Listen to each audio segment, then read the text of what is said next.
Now we know about this. And it's just not hitting the media. It seemed like on television when they blow up these buildings. It seemed like it was going all the way around like a belt. All these explosions. That's when I saw the building coming down. A number of brief light sources being emitted from the building between floors 10 and 15. I saw low-level flashes. What did these guys experience?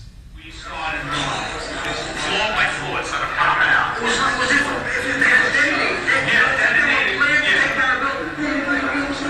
all the way down. We saw it in Well, let's take a look. We have a known control, we have a known explosion, a volcanic eruption in the Tongan Sea, and we have an acknowledged explosion. Is there any relationship, the outward, streaming, streamers and symmetry, the geometry of fireworks? Is there enough relationship to warrant an investigation into explosions? Let's take a look at the North Tower now. The North Tower comes down, curiously enough, after a couple of explosions at the top, and then we see it telescope in on itself such that over half of its volume is gone in the first 4 seconds before there's any movement downward. Let's take a look. Watch the corner of this building. Here, there'll be no movement down until, by the way, you see these rapidly developing belts, like the fireman said. Corner's still there. Where's the mast that's supposed to drive this down to the bottom? Look underneath now. This is not going to play for us. Do we have a straight down symmetrical progression outside the footprint? 95% of the debris has been blown outside the footprint in this 207-foot wide building. The gravitational collapse we should be finding at the base of each building. 110 floors. 4-inch thick concrete, poured over metal decking like this. 220 acres of this stuff should be found with file cabinets and desks and partitions and people in between it. But in the pile at the bottom, we don't find one floor in any of the photos, much less 220 floors. What happened to them? This is a gravitational collapse. There should be a pile 40 stories high at the bottom, or 20. And it's 2 stories high, and it's composed of rubble. This is what it looks like. Equally displaced structural steel columns, everything else almost is pulverized. There's no file cabinets, 10,000 file cabinets, 1,500 people, 1,100 people are completely missing, not even a piece small enough to fit into a test tube.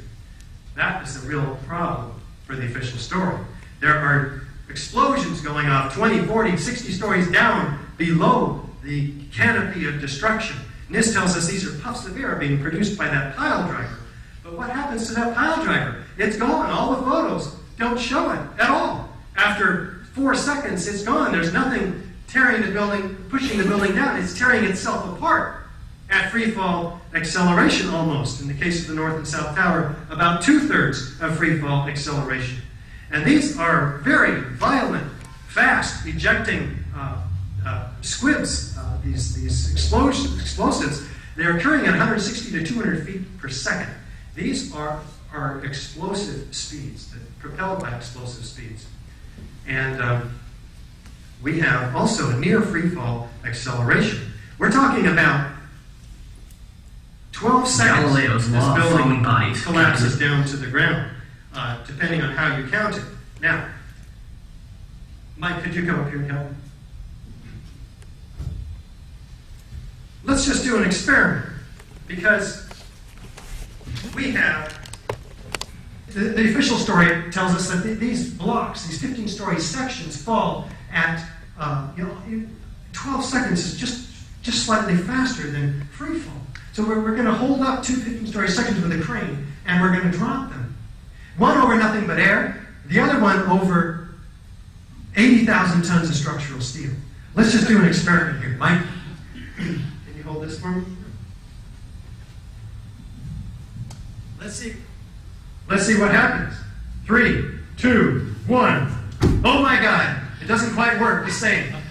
This one dropped at free fall acceleration and no resistance. Over here, what happened? It met an equal and opposite reaction. It's going to slow down. This is the Volkswagen. This is the Mack truck. This is the lightest part of the building. This is the heaviest part of the building, solid steel almost at the bottom. So through the energy of deformation, it comes to rest. That's acknowledged in technical articles on our website, which I encourage you to take a look at. Now, thanks.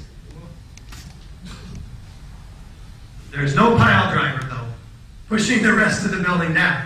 So what's with the experiment anyway? It's a false experiment. So let's not even give in to that part of the official story. What's destroying this building? Well, here we see the South Tower beginning its descent, and it begins to tip 22 degrees, in fact, off-center. How can it destroy the rest of the building when it's off-center and there's asymmetrical damage from the fires in the airplanes? What's happening? Just like the firemen saw, like belts all the way around, explosions all the way around the building, 2/3 of free fall acceleration, the rate at which they go down. How can that happen when the top of it is off-center? We're looking at a very engineered event where the pile is completely broken up. We have complete lateral ejection of these 4 and 20-ton perimeter wall units that land 600 feet away from the tower. The physics of it is such that the lateral component of the lateral force has to be going.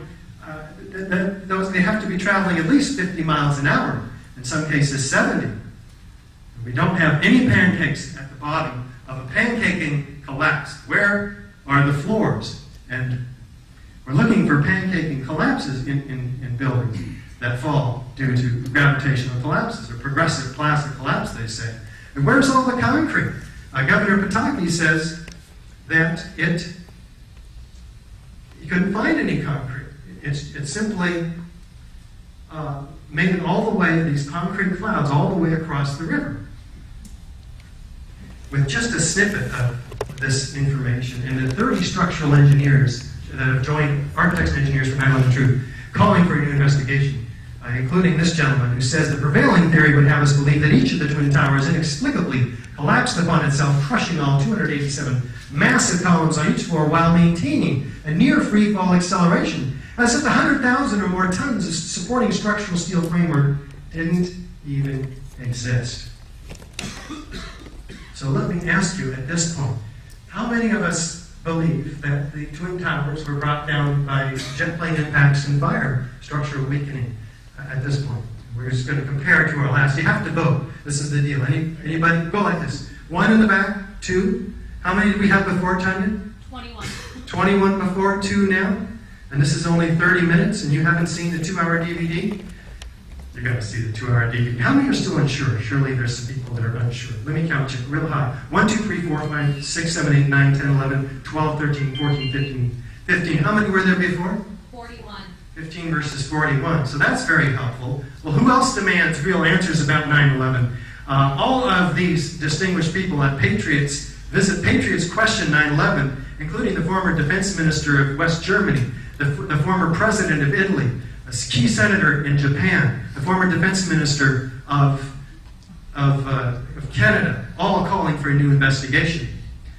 So unfortunately now, this is just the beginning of a disturbing essential journey for you back into the nightmare of 9/11. The questions raised are numerous and ominous that must be answered in a new investigation. You will have to discover the evidence that I have not had time. So you have to follow up and know that we have resources for you, DVDs and brochures outside, downstairs, after you leave. We'll give you a brochure which contains the cards that have all of this evidence listed for you, and an outline that, as you've been seeing, our chart will be very helpful for your understanding as well. And so you can read David Ray Griffin, excellent books, particularly New Pearl Harbor Revisited, and I'm asking you all to sign our petition, and I'm asking you to join New York City Coalition for Accountability Now, who has 80,000 New Yorker signatures calling for a new investigation. I'm also asking you to become a sustaining member of Architects and Engineers for 9/11 Truth. Help us out. And we have a lot of work to do, and we can't do it without you. So we're asking you to speak out now, because the time comes when your silence is betrayal. Thank you so very much for your kind attention.